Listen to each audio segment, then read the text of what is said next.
Welcome to this edition of the Eagle Sports Coaches Show. We're going to talk a little football in our first segment. Matt Ballard has joined us now. And, Coach, always great at this time of the year because you're out there finally after lifting weights all winter and running off all winter, you're getting your systems down. You know, it's the greatest feeling in the world. You know, there's nothing better. The only thing better than probably start of spring camp is the spring ball. You know, long winter.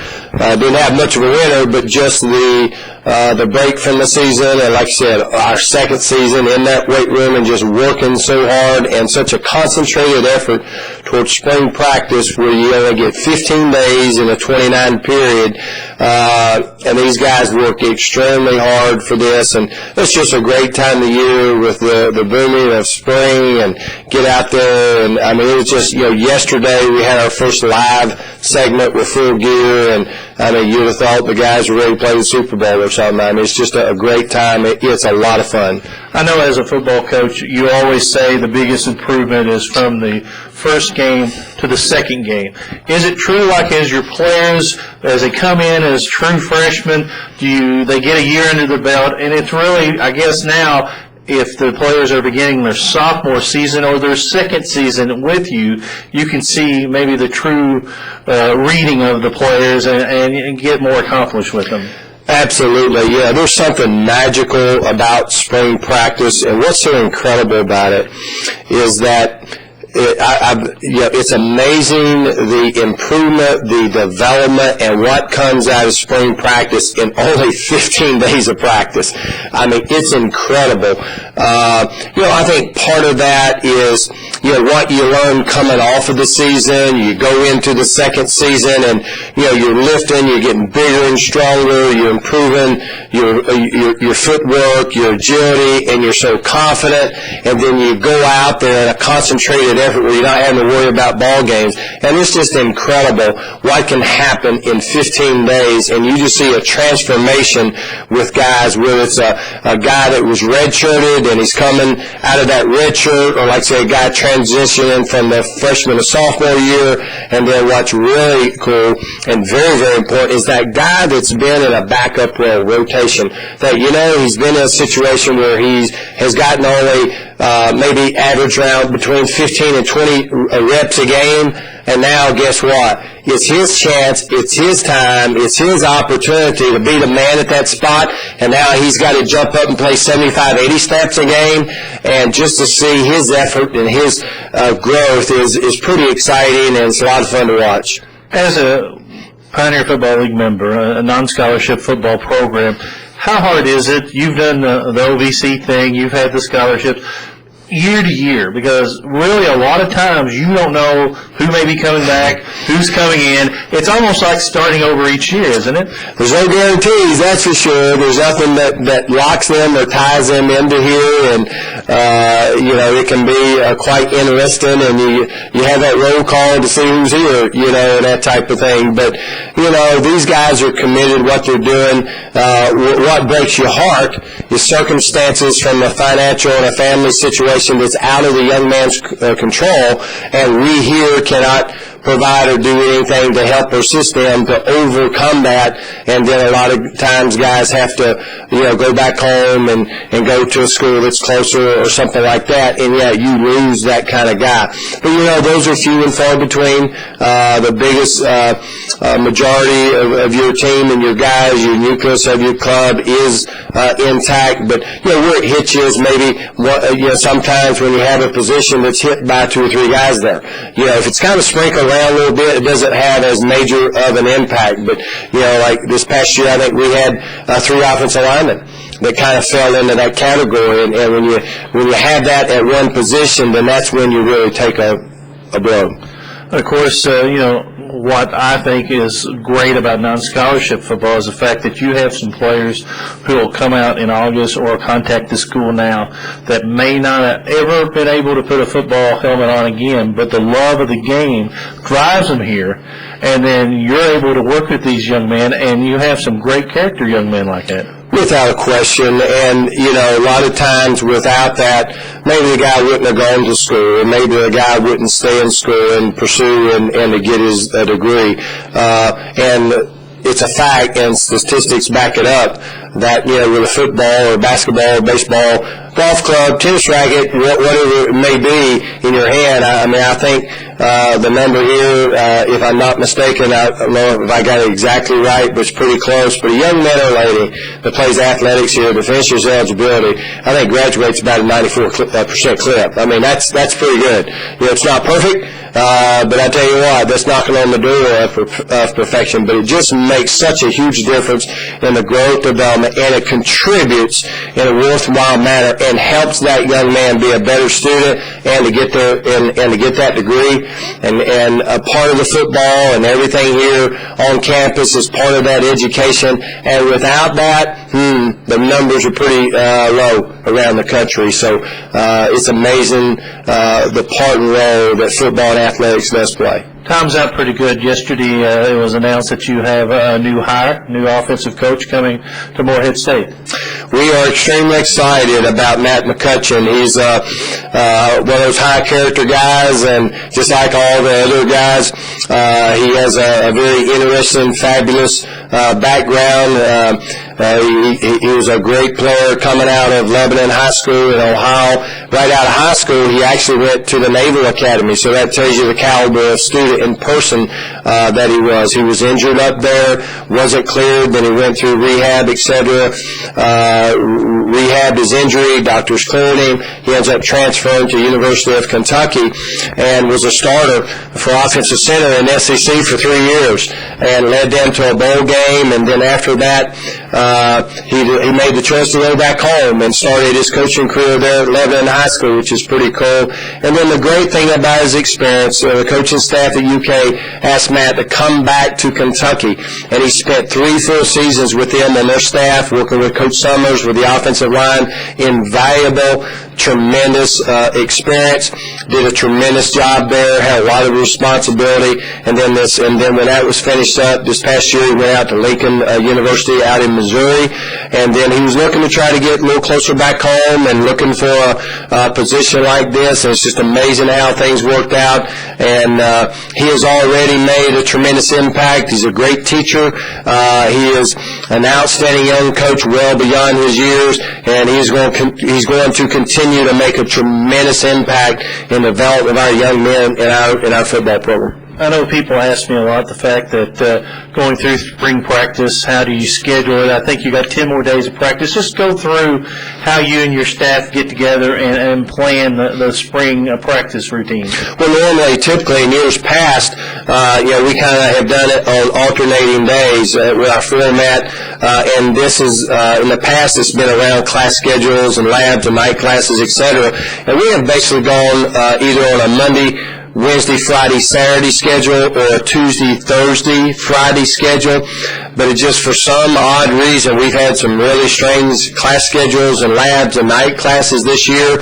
And what we've done this spring, we've kind of flipped our schedule with soccer because what we wanted to do, we wanted to be able to have practice time where we had nobody coming late, nobody having to leave early to get to a class or a lab or to miss with a night class. And we've only got one guy that misses, or I take it back, 2 guys that miss part of a night class. But what we've done, we have flipped with soccer, and it's kind of a strange schedule, but it's working out very well. We're going Monday, Tuesday, and Friday nights from 6 to 8, and then we go on Saturday mornings from 10 until 12, and then we will conclude spring practice on Sunday the 29th at 4:30.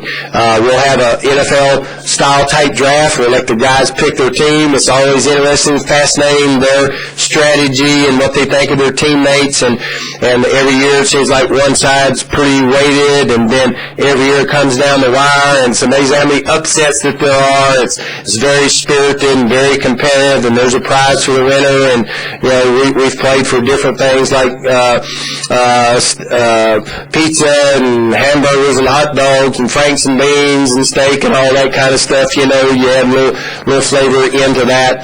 And but what this schedule allows us to do, we have our normal lifting in the off days, and then what's really valuable for us and our players is you have a day between those 2 practices. so it allows you quality film time and preparation for practice, and so it just seems like your continuity and consistency out there is really enhanced and improved because of it.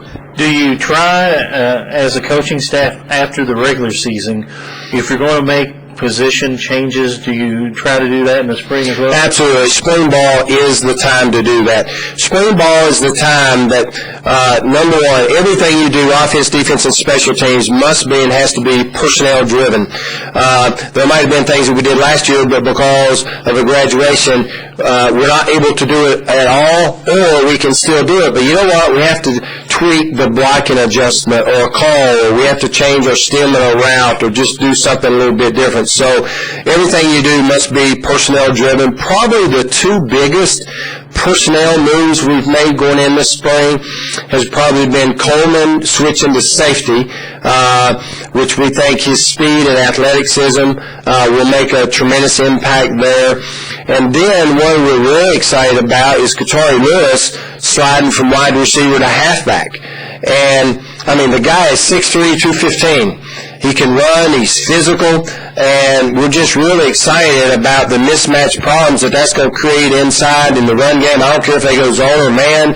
It's like, hey, try to cover this guy. And then, and even better than that, he's so physical and he's aggressive. He's a guy that loves contact. He's going to make a tremendous difference in there trying to block those outside linebackers with our run game, so we feel like that's going to make a huge difference. And, of course, the main thing of trying to maybe the newer players or the players, as you said, that didn't get a lot of reps in the system last year, make sure they know the system, or if they're new, introduce them to the system, but also the main thing is not to get anybody injured. Absolutely, and I've always said this year in, year out, goal number one is trying to come out of spring practice where you're healthy and you knock on wood that nobody has any type of surgery that's going to knock them out of practice or delay start in the fall or affect them in some way, shape, or form. So health and safety and welfare of your players is always a number one, top of the list, and then connected to that coming out of it. When you finish up, you got to have all the personnel into place, because you slide and you try some guys different places and do different things with them to find out what their strengths and weaknesses are. So all that has to be answered, and so you got everybody set there, and the things you've been playing around with your scheme, then those answers have to be solved in spring practice. So when you come out of spring ball, you're going into camp, you got everything from a package squared away, you got your personnel in place, the only thing is left is time to rock and roll and get ready to win ball games. I know a lot of players come in August report, and that's hard for you as a staff. You're out recruiting. You get a commitment to them to come to Morehead State, play in the Pioneer Football League, non-scholarship football, and you actually don't know really their commitment's there, but don't know until August till they step foot on campus whether they're coming or not. Probably the biggest thing that hurts us compared to not only the other FCS schools that are fully funded and scholarship programs, but even within the PFL, right, is that the most important critical time before season is during the season with the training, preparation, working out, getting ready, and our guys are basically on their dime. And we have a few that stay, but very relatively few compared to the regular FCS schools. I mean, most of them will have their whole team, or about 90% of their team. It's surprising how many of the PFLs will have probably about 75-80% of their guys that are able to stay the summer. We're just in a different situation, and you got to try to skin the cat a little bit different way. And so we just try to stress the importance of the guy, how important it is to follow this program. And what's amazing, the guys that are able to stay, those are your leaders. Those are the guys that there's a night and day's difference in their preparation and their conditioning, how the gains that they make with their strength development and that type of thing coming into the fall. So it's a very important, critical time. And then, we always have a surprise or two with the incoming class. Like you say, there's nothing that binds them to our university. And it seems like every year, we're in July, right before camp, not only will we have a surprise from something not work out for the incoming freshman, but you know what? We always have a surprise from a veteran that something took place back home financially or job or health, and the young man's not going to be able to come back to school. It's like, oops, what are we going to do? We'll come back with more. We'll talk Matt Ballard after this. This is the Eagle Sports Coaches Show. Welcome back to the Eagle Sports Coaches Show. Matt Ballard has joined us, and Coach, last year, a record-setting year in a lot of categories. I think 17 school records set. Pretty nice year on stat-wise. I know you and the players aren't very happy with wins and losses, but made some good progress towards the end of the season. Absolutely. I felt like that we as a football team, offensively and defensively, even though some of the numbers don't show that, but I really felt like that our group on the defense side of the ball, probably from midway on, really made nice strides and really started to come together, and you could see improvement and a difference in their development improvement each and every week, and confidence just growing. We were pretty explosive at times offensively. I was pretty pleased with our balance, but the key was, when we had to convert in critical, crucial situations, whether that was short yardage or whether that was down in the red zone. There were times where we came up with a field goal when we needed a touchdown, or we needed that first down to keep a drive alive and to seal the ball game, like the Davidson game. So there's just little things there, and probably the biggest thing from an offensive standpoint would just be protection. I think we gave up 43 sacks last year, which we don't think is very good. For other folks, they would be happy with giving up only 43 sacks, but because of the nature of our offense and our quarterback and then our personnel returning, we have made a complete and about face and have changed completely our protection scheme, our protection rules, our fundamentals, and our techniques as far as how to carry that out. It's quite a challenge. It's night and day's difference, and that's another reason we're so excited about Coach McCutcheon, because we feel like that with his experience and his background, he's helping greatly in that process. But our guys have gotten off to a very good start with that. And throwing the football always starts with protection, but everybody's got to be on the same page, and it's not just the guys up front, but it's the quarterback throwing on time, and it's the guys running the right routes and being at the right spot, and you fullback back there, and so it's a very important process, and we've made a good start, but we've got a lot of work to do. Take a look at the 2012 schedule, and of course, I know you are always excited when we start the season on a Thursday. Southern Virginia will come here Thursday, August 30th. There'll be a night game. The students will be here, and I know you really enjoy that Thursday night opener. I wish we played them all on Thursday night. There's the junior college league down in Mississippi. The whole league plays on Thursday night. Get great crowds, great environment, atmosphere, and it's always been special. I love night games anyway. Just pick a day of the week. It doesn't matter to me, but Thursday night is special. It seems like you get more students out, and we all know what Thursday nights are around the country, and so it's kind of a festive atmosphere. So we'll be working hard and zeroed in and totally focused on nothing but Southern Virginia that night, and hopefully go out and take a very good first step in a very exciting season. And then the next week, the big rival comes up, former Ohio Valley Conference rival, Eastern Kentucky. Will travel to Richmond on September 8th, and just a few years ago, the underdog Eagles went down there and gave the Colonels, who, thought they were going to have an easy time, a very hard time, and they had to come away with a small win over us. Absolutely. You just mentioned those three letters, EKU, around here, and the hair kind of stands up on everybody's back around here in town. And it doesn't matter whether you're playing tennis or golf or whatever. I mean, it's just Moorhead's longest old-time rival, and it's great for our guys to experience that. I could care less about the mismatch or the challenge or what we don't have that they got and all that type of thing. It's a great opportunity and challenge for us. They won the OVC last year, made it into the national playoffs, and so we know the caliber team that they've got coming back, so that's going to be quite a challenge for us. But it's one of those that you get excited about, and something like that draws the very best out of you. you. So it's going to be a neat thing. And what's really cool about this is that not only are we going down there this year, but this is part of a 2-year agreement where it's a home-at-home situation.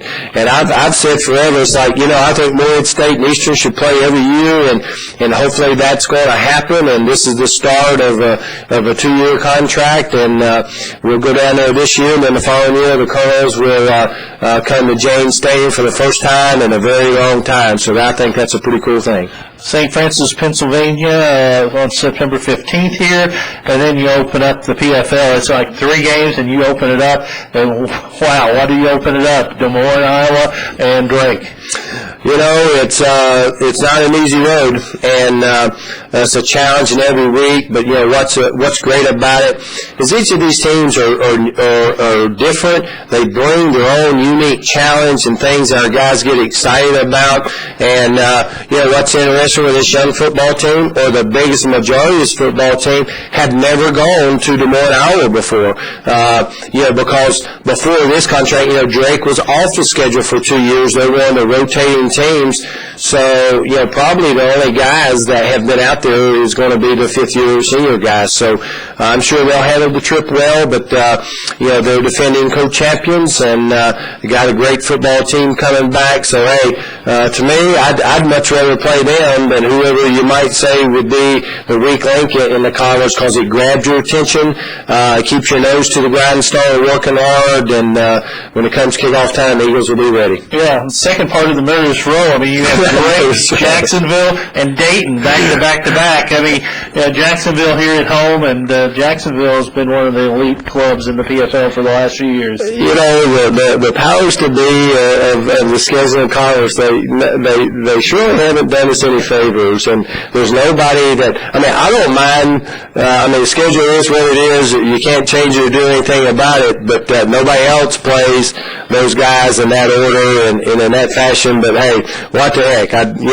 So we're gonna step up to the challenge, and the key this year, not unlike most years, but we got to find a way to finish. San Diego, that won the conference a year ago, we dropped an interception in the end zone on a 3rd down play. We do that, we win the ball game. Next snap, 4th down, they kick a field goal, 17 seconds left, and beat us. They were the conference champions.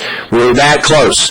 Old age, so close, but yet so far away. We got to find a way, offense, defense, and special teams, to close out ball games and play to the very end, and hopefully the football gods and the ball to bounce kind of bounce our way this year, and maybe we can break a few hearts this year. Of course, as we mentioned earlier, a lot of good home games. As we said, Southern Virginia, St. Francis, Jacksonville, Campbell, Davidson, Valparaiso. 6 home games, a trip to Richmond. So it's 7 local games, but when you play away, you actually play away. You got Drake and San Diego, along with Dayton and Butler. So when we go on the road this year, we'll be going on the road. Absolutely. Our guys have always traveled well, and then what's really neat, we have traveled well from a fan base standpoint, alumni out there, and that we got the greatest families in the world that, week in, week out, it doesn't matter where we play. Those folks find a way to get there, and, they're making some tremendous sacrifices, but it's really cool. The following that we have out there, it's kind of neat to get the letters and the emails and the calls from alumni in the area that, that they're excited about us coming to town or coming in the region. For example, when we play out in San Diego, you wouldn't think there's anybody out there. It's amazing the folks that are out there, alumni, former players that will drive 2 and 3 hours to come down and watch us play. They're there every time, and that's what's special about being an Eagle. And of course, when we play up at Dayton, Welcome Stadium, it's it's an away game, but it's not. It's the biggest alumni area in Morehead State, and you'll always have a great amount of alumni, parents, fans that make that trip to Dayton, and it takes a little edge off Welcome Stadium, but it's still a very tough place to play. Yeah, they named Welcome Stadium, but I tell you what, they're not very welcoming. That's for sure. They have the best home record in all of college athletics. athletics at any division, any level, and a very difficult place to win. We've been very fortunate. We've been one of the more successful teams going in there, but every year it's a knockdown, drag out. It's a very hard-fought, very close ball game, very well-played game every year. But, you know, it's really neat to see the fall and to see the folks from here and all the alumni there.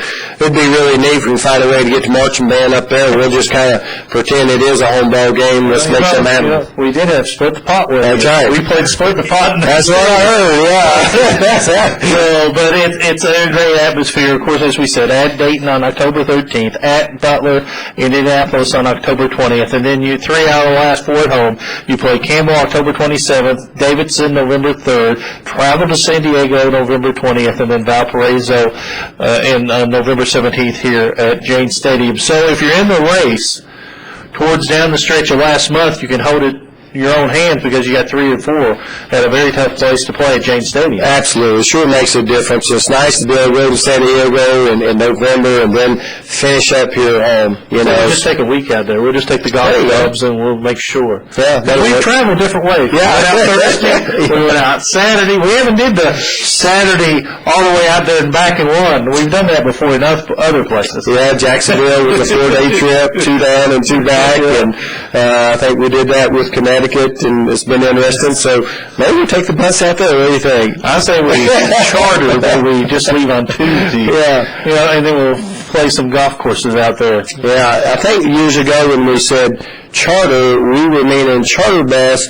but the AD and other folks back then thought we said charter bus. So, it was like, no, charter plane. Yeah, we don't need to be Greyhound, but you know, we've done it all. I mean, as you said, the 2 down and 2 back, but the kids never complain and get a great effort. So, okay, go back to spring practice. From now until April 29th, when you had your spring game, what do you want to accomplish?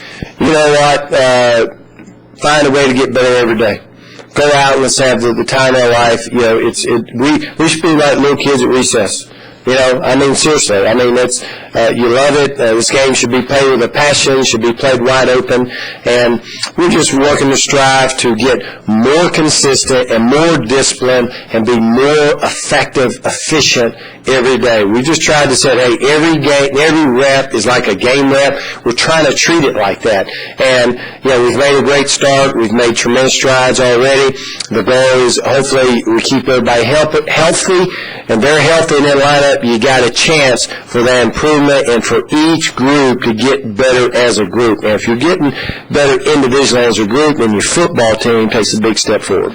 I know the fact that, you know, that as you said, these young men work very hard at this. And, you know, people realize that it's non-scholarship football. They could be doing other things right now, and that has to take into consideration you and your staff when you see the players come out and give what they give. You know, these guys wouldn't have it any way different. You know, it's something they love, something they've always done. They're very committed to it. And, you know, whether it's our guys or any of the sports here, any of the student athletes, they have a tremendous commitment, and it is amazing what our student athletes here at the university do, not just in the classroom and not just on the field or court of play, but just their involvement on campus and in the community and the things that they do. It's really fascinating, and it's a great thing to see how they go about their business. Sunday, April 29th, 4:30 still, right? Absolutely. Spring game, come on out. If you can't make it out, believe it or not, the Eagle Sports Network, we're going to have it on the air and on the Internet. We'll have a great crowd. We'll have all of our recruits in. You know, in the past, I mean, we've had anywhere from 15 to 2,000, 2,500 folks there. I mean, it's, you know, we've always had great turnouts for our spring ball, and going to have great weather, and probably throw some things out there to spice it up this year and have a lot of fun with it. Yeah, that's what's important to make sure that these young men know that they're appreciated, even in the springtime. And new look. I mean, you've dropped some weight since the last time, haven't you? Just a little bit. You know, we changed up our meeting and our patch skills. We're like, yeah, shoot, all the restaurants and restaurants locked up. There's nowhere to eat. So, I mean, you walked in, I started to say, where's Coach Ballard at? But, you know, But whatever you lose, I keep on fighting, so I'll help you out that way. Matt, always a pleasure. Yes, sir, man. We'll talk to you again. Matt Ballard, head coach of Morehead State, the football team. Once again, spring game coming up Sunday, April 29th at 4:30. We'll come back with more. This is the Eagles Sports Coaches Show. Welcome back to the Eagles Sports Coaches Show. Brent Erickson has joined us. And, Coach, as we talked last week about track and field, getting in the meat of your schedule, and had an outstanding meet this past weekend. Yeah, we're really pleased with the improvement that we keep showing, and we had another nice one here at Miami Invitational this past weekend. Tell us a little bit about, I know that, reading the results on MSUEagles.com, a lot of the track and field personnel had some personal bests going out in that track meet. It really is nice to see the progress we're making. We have a team stacked with freshmen, and they just keep working hard and improving every week, and so that's always nice to see. We had a 2-day meet this past week, and so on Friday night, they had some of the faster sections. Anya Martinez ran a 17:41 in the 5K, and that's an outstanding time. I think she was 3rd or 4th in that race, and just kind of kept moving up and picking people off, and ended up with a really nice time. And we also had, we had a few other kids going, and we had a freshman girl that ran her first ever 10K, and that was a nice job for her. That ranks her in the top 6 in conference, and so we're just really pleased with what we're doing right now. And on the men's side, I think I was trying to read this real quick so I wouldn't forget his name. Gary Moore also had his personal best. Gary Monroe just keeps doing outstanding stuff. He ran 3:55. That's basically, for those that don't know metric, that's basically equivalent of a 4:11 mile. For a freshman to keep doing what he's doing is great. And his high school teammate is Pierce Reeves, who ran a 4:02 this past week, and that's his first ever 1,500 meters for us. And 4:02 is about equivalent of a 4:20 1,600 meters, and that's that's not bad as a freshman coming in. That's pretty good stuff. Do you like the fact how your younger runners and your younger players, I'll call them, the fact that they've adapted and are improving each time? It seems like they go up. It is. That's always fun to see, and that this is the first time for them. And as we go through the season, it's it's a new experience for them. They're doing a higher volume of training. They're doing more work. There's no easy meets in this deal. It's not like high school where you can go to a dual meet and kind of cruise through a couple events and you're going to win. Each week is a huge step up, and this next week coming up for us is another one. I know I got an email from someone who watched this segment last week, the fact that we were talking about, how they did things. And it kind of intrigued them, the fact that, even when you're in a meet on Saturday, you're still running during the week trying to improve your time and then overall. So how does that, as a coach, do you sit down and try to map out a plan for each person, or does a person has to take a little pride in themselves and, and map out or help you, know what they can do? Well, so I think I certainly expect them to give me the effort and the 100%, but it's my job is to get them where they need to be based on what I think they can do. And so I do have individual meetings with each of these kids every week. We have what we call 5-minute meetings, and so they know what I'm thinking, I know what they're thinking, and what my plan is for them. And so it's mapped out. There's a whole year plan for them. It's not just, let's see what we might do this week, or let's think about something next week. This thing is planned out for the whole year. So I have to make adjustments basically on how they do based on each Saturday, but it's a pretty structured program, and there's not a whole lot of surprises. It takes a special type of person to come in and give themselves to the program, because that's what they're doing. They're giving themselves to you as a coach, and they, of course, go out and do the thing, but they have to really trust you and your knowledge of this game. Well, there's a lot of commitment involved, there's no question, but what makes it easy is when you're improving, there's a lot of buy-in. When you're not improving, there's not buy-in, and then you're going to have longer meetings than 5 minutes.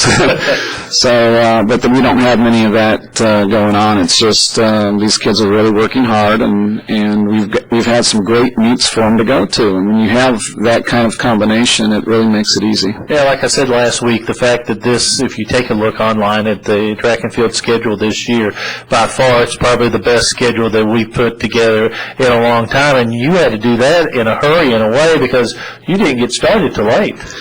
That's true, and it's certainly a reflection of administration supporting us as well. We don't get to do that without Brian and Richard helping us get there. So without them, this doesn't happen, of course. But we have to have that commitment to do this. If we're going to go to some small meets and just it's hard to get pushed. You have to go to some good meets, and we're a Division I school. We should be going to these kind of meets. So this is just part of what we do, and we're training to be at a certain level, and we have to raise kids that are doing the same things that we are. And so it's kind of what makes it exciting this week when we're going to Ohio State. I think we're not taking the whole team, obviously, but we expect to get 6 to 7 guys in the race and 2 to 3 ladies, and so for that top end of our group to be able to go to a meet like Ohio State and get into one of the best meets in the country on that weekend is pretty phenomenal. And of course, not done after that meet. I mean, you have one more meet before the LVCs. So what are you?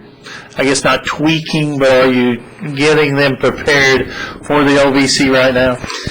Probably not quite yet. We've had a little shorter season on the track and field side of things, and probably the last 2 weeks as well, I'll start tapering them a little bit. Typically, we'll do a little more of a 4-week taper when you're going towards the end of May and those kind of things. Right now, we're probably going to do a 2-week taper and hold on with both hands for kids that make it a little bit longer than that. But that's the plan right now. I know the fact that you're also out.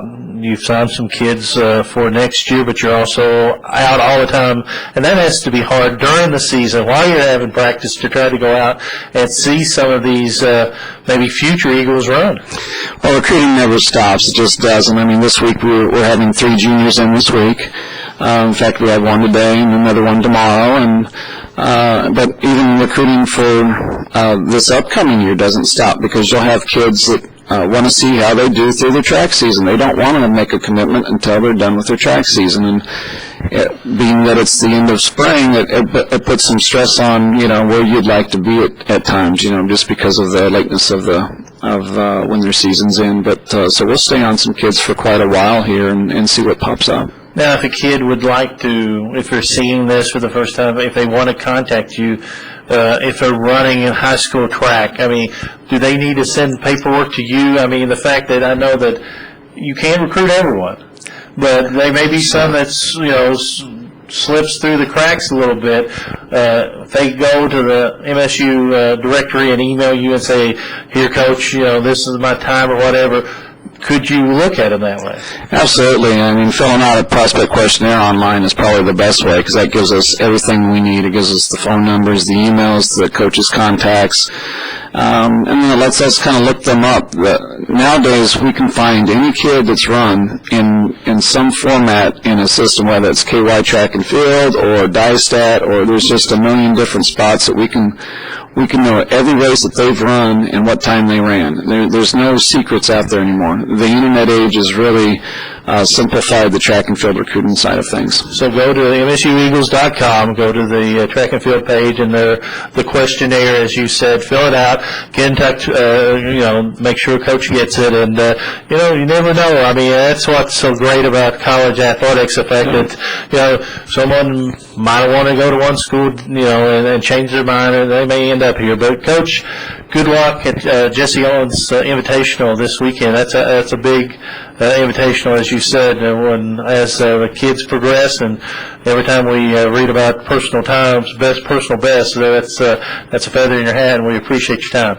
And that's going to be a fun one. We're going to be under the lights, so that'll be great. And, of course, the LVC tournament coming up a little bit later on, early part of May. Coach, always a pleasure. Good luck. And that's this part of the Eagle Sports Coaches Show. We'll come back with more. This is the Eagle Sports Coaches.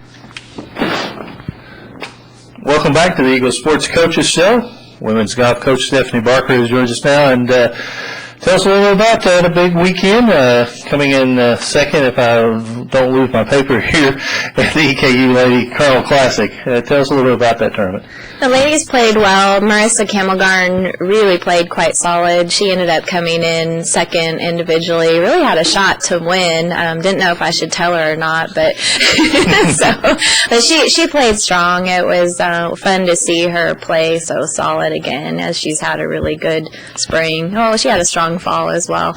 But just really played our games. We were really wanting a victory there, but sometimes you just walk away and you say, hey, someone else played better than we did. Congratulations. And, we did our best. We played strong, and that's really sometimes all you can do.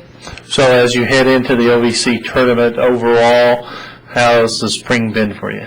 So far, really good. I think the last time we spoke, we were on our way down for spring break. We had 2 tournaments in Florida, and so far we've come in second, third, and second. So we came in second in the MSU Ocala Intercollegiate tournament down there, and played really probably our best tournament all year. We shot 290-something each day, which is just a little bit over par as a team.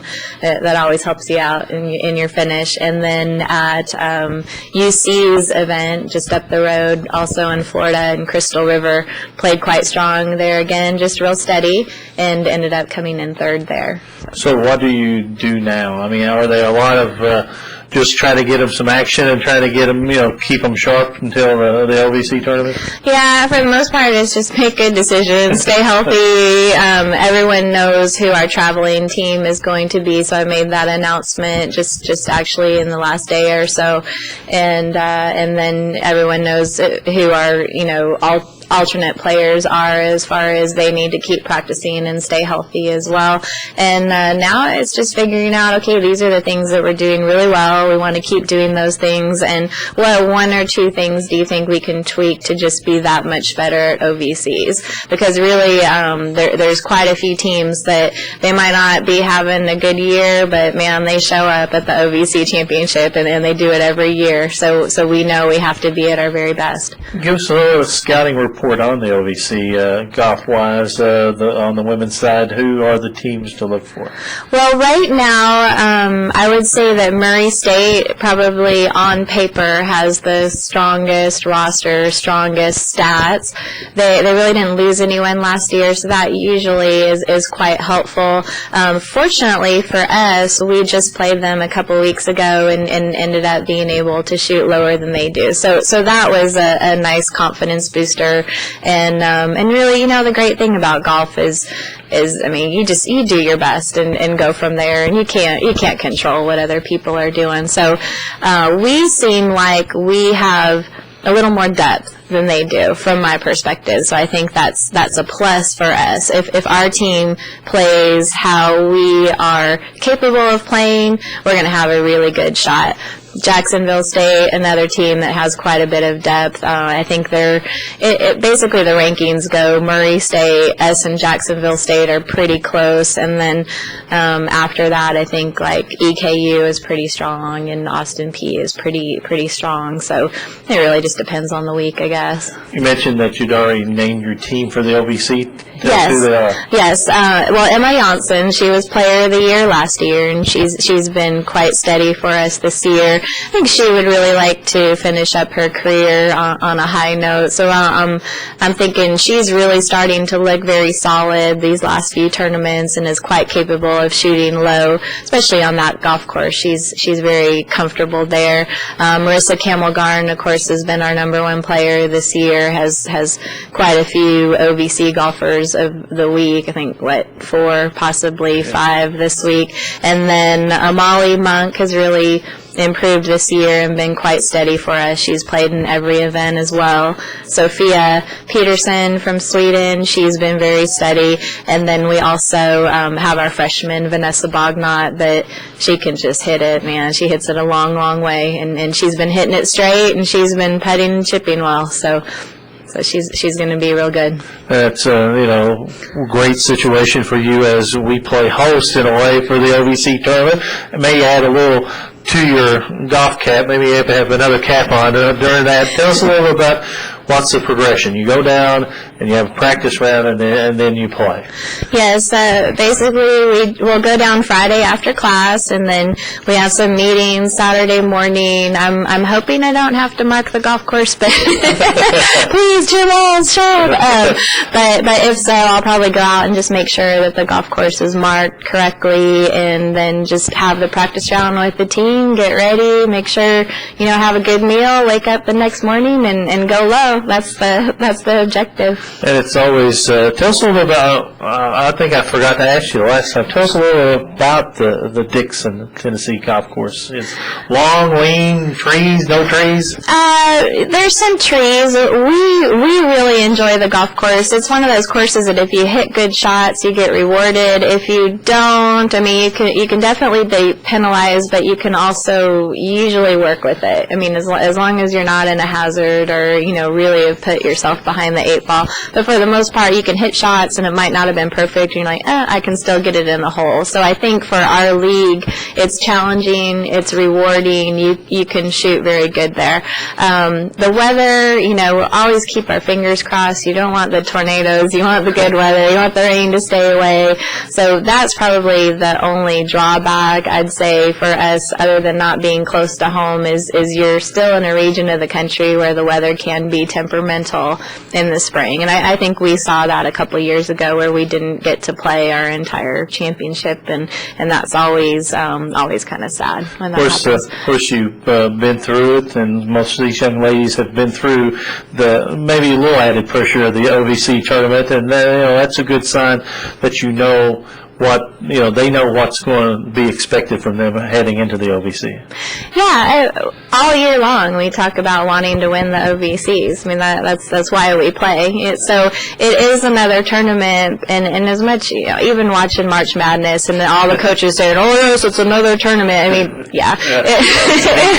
the tournament. You want to do well there, but the plus side is everyone wants to do well there. It's why we practice. It's why we take it serious. The butterflies in your stomach, and so we all know that. And when they come to me and they say, "Coach, I'm kind of nervous," it's like, well, that's good. That's why you practice. That's what makes it fun, and take a deep breath and get it in the hole, and just realize every single person out here is nervous. This is a championship. So once you get going, it's just, you do approach it like any other tournament. You're not going to play any differently than you have, but yet it's a very special tournament because we want to bring that trophy home again. As you mentioned, the weather is important, but it's probably important getting up to the day of the event, the fact that you can get out to Eagle Trace and work on what you need to work on. Yes, so we've been really fortunate this year, and I think once we get going in the spring, our team, you can always tell, once we've been down in Florida, once we've been getting out, the scores just keep getting lower and lower because you are getting to play and practice so much.